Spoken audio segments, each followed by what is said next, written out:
Welcome back, friends. Welcome back to the Corbett Report. I am James Corbett of CorbettReport.com with another edition of Propaganda Watch. Stop me if you've heard this one at all in the past few weeks. Contact tracing.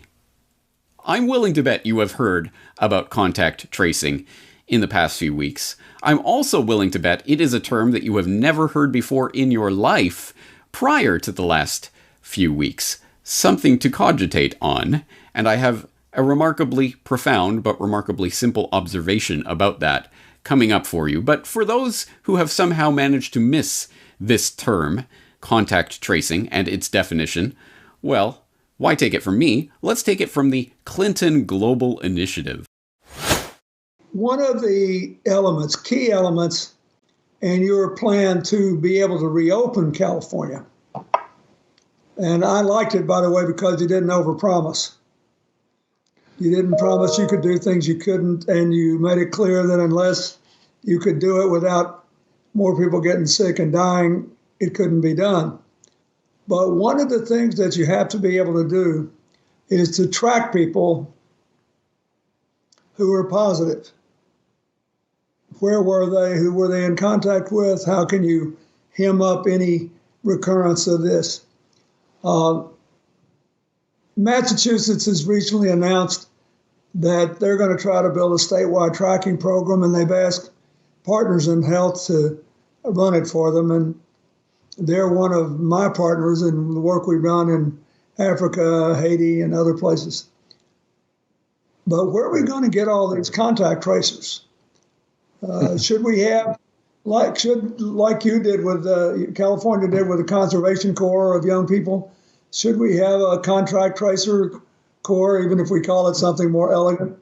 Should we really build the first public health network we've ever really built in this country around this issue?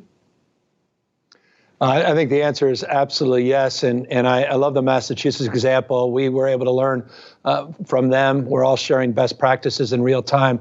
But this is an interesting point that's often not brought up. We have tracing capacity that predates COVID-19. It goes back to SARS, measles, TB, et cetera. Tracking and tracing capacity that exists in the county levels primarily, and increasing capacity at the state level. So what we're doing is we're building off that existing infrastructure and using the tools of technology to overlay. In addition to that, we're using AmeriCorps specifically. And thank you as a champion for AmeriCorps for decades.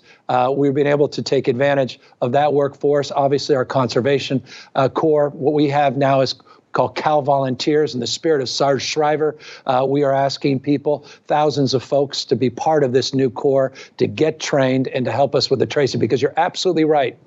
The predicate for getting back to some semblance of normalcy is our ability to identify individuals through testing, to be able to trace their contacts, to isolate individuals that have either been exposed or quarantine people that are tested positive. And that's just going to require an army of folks and the capacity of consideration from individuals to allow for their privacy to be impacted by that kind of acuity of attention based upon where they've been and who they talked to. Oh, yes. Contact tracing. Is that what they're calling it now? Because it seems to me that this is the nightmare panopticon total surveillance grid that crazy conspiracy theorists have been warning about the creation of for decades now. But no, you silly conspiracy theorists, you were completely wrong. That never existed, and you were crazy and paranoid for even caring about it. But, oh, here it is, and it's now called contact tracing. You see how this works. This leads to a remarkably profound and remarkably simple observation about propaganda. Propaganda is PR. All propaganda is, stripped down to its bare bones, is a marketing campaign designed to sell an otherwise unpalatable idea to the public. If it was palatable in its pure form, they wouldn't need a marketing campaign surrounding it. They wouldn't need to dress it up and call it something else and give it a fancy name and introduce it in some PR glitzy way. No, they would just state it openly and plainly. The fact that there is a marketing campaign that surrounds an idea shows you that it is propaganda of some sort, designed to make you accept an idea that you would otherwise be resistant to. And one of the simplest and most effective marketing techniques for unpalatable ideas is to simply name that idea something else and then present it in a context where it seems to be good. So that you can take something that literally, for decades, for half a century at least, maybe more, go back to 1984. I mean, I know it's referenced every few minutes these days, but it's because it is wildly appropriate for the times that we are living in. People have understood for generations that the creation of a panopticon grid of total surveillance is an absolute nightmare. There is no other way to understand what the creation of such a grid of total surveillance other than as a nightmare scenario. Unless, of course, you're dealing with the event that changed the world as we know it, and the entire rules of civilization are going to have to be rewritten because of the dramatic events that have taken place in Pandemic 1, as Bill Gates has just rebranded, is attempting to essentially market the propaganda campaign around SARS-CoV-2. It's now Pandemic 1, which of course implies there's going to be a Pandemic 2, doesn't it? Makes you wonder what Bill Gates is up to, doesn't it? But at any rate, yes, there is a marketing campaign surrounding Pandemic 1, and one aspect of that is to rebrand the complete and total government surveillance of everything you do, everywhere you go, everyone you talk to, everything you purchase, and everything else to do with your actual physical meat space life. The total surveillance they're going to repackage as contact tracing, which, again, is a term that you've never heard before in your life, so you don't have any pre-associations or baggage around that term. It's not surveillance. It's not some sort of invasive thing. It's just contact tracing. Well, that sounds rather passive, doesn't it?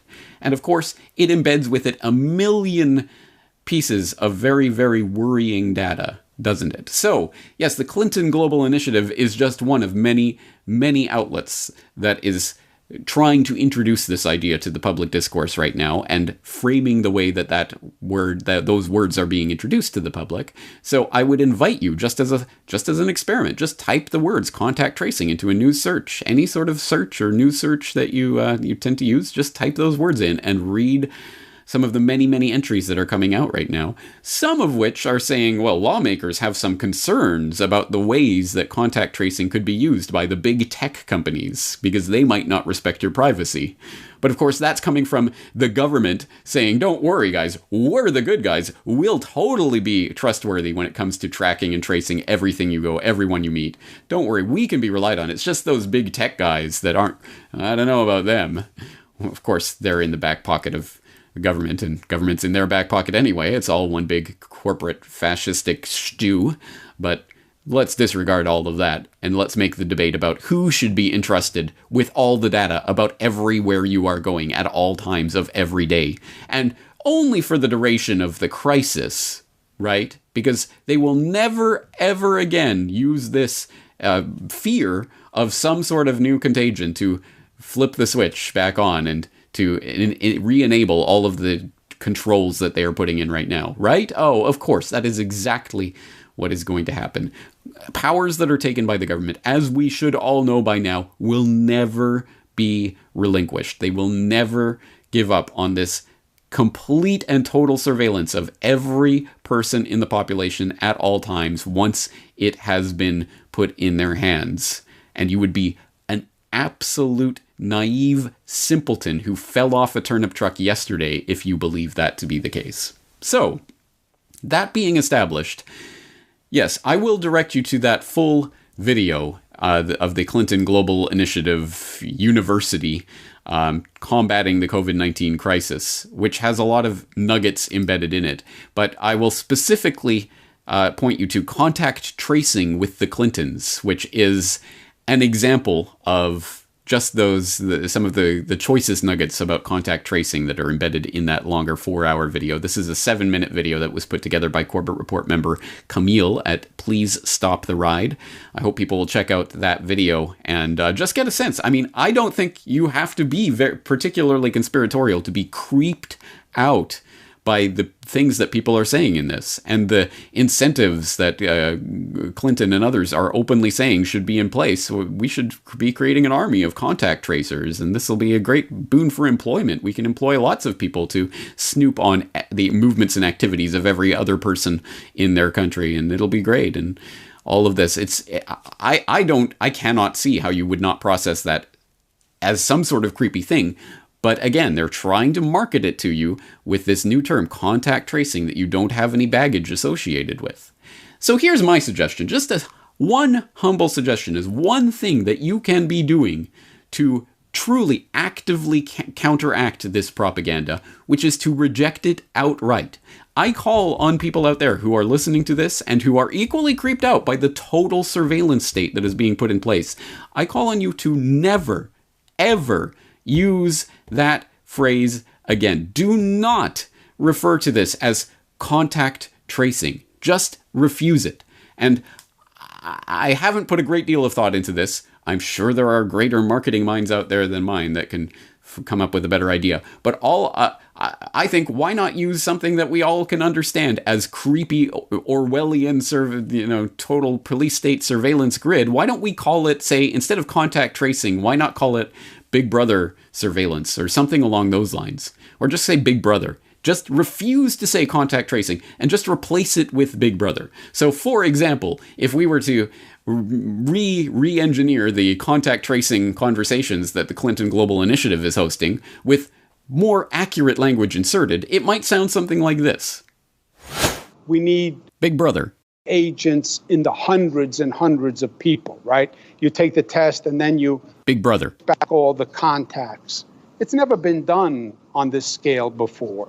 This is an army of Big Brothers, basically investigators. But we need a national core of healthy people who are properly trained to go out and do this. Big Brother. We need the bodies. And it seemed to us as though no sort of systematic or concerted efforts around Big Brother were taking place in Massachusetts. So Massachusetts has recently announced that they're going to try to build a statewide Big Brother program, and they've asked partners in health to run it for them. And they're one of my partners in the work we've done in Africa, Haiti, and other places. But where are we going to get all these Big Brothers? Should we have, like you did with California did with the Conservation Corps of young people, should we have a Big Brother corps, even if we call it something more elegant? See what I'm saying? Do you see how that can kind of change the inflection of what's being said and the way it is being said? Do you understand how that might make a difference? Anyway, I think it's a seemingly small change, but it actually means a lot to refuse the language as it is coming into place. Because exactly as we saw with the War of Terror, for example, which they insisted on calling the War on Terror, well, by changing the terminology that they give us to talk about such things, we can counteract the narratives that they're saying. So refuse to say weapons of mass destruction, say weapons of mass distraction, or whatever it is, which sounds like just a pithy, silly thing to say. But no, you are consciously choosing to reject the language that they are using to try to sell to the public, to try to make people just turn off their mind and go with this new word that's being introduced in a certain context, to make them think about those words. And I'm not saying go out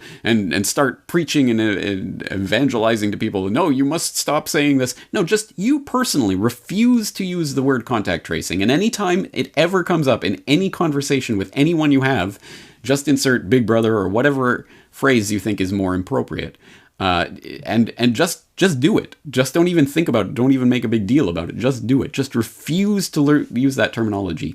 That is something that will go some way towards propagandizing the term that they are trying to introduce to the public, which is total panopticonic Big Brother surveillance. Now, On a more practical level, yes, to the extent that people can, for example, stop carrying the slave device around in their pockets and stop taking it with them everywhere they go. That absolutely should be done right now. 100% people should be spreading awareness that, yes, you do not necessarily need your slave device with you at all times, tracking everywhere you go. Because regardless of what they're calling it and what they're saying about, oh, you'll have to sign, don't worry, it's all voluntary, you'll voluntarily download this app. We all know that is cockamamie nonsense, and we know that you are being tracked and databased and surveilled in all sorts of different ways at all times of day and night. But the base level of what I'm saying here today is that please be actively, consciously aware of the language that is being used to introduce this new concept, this old concept in a new bottle, new wine, old wine for new bottles for old wine, whatever that phrase is.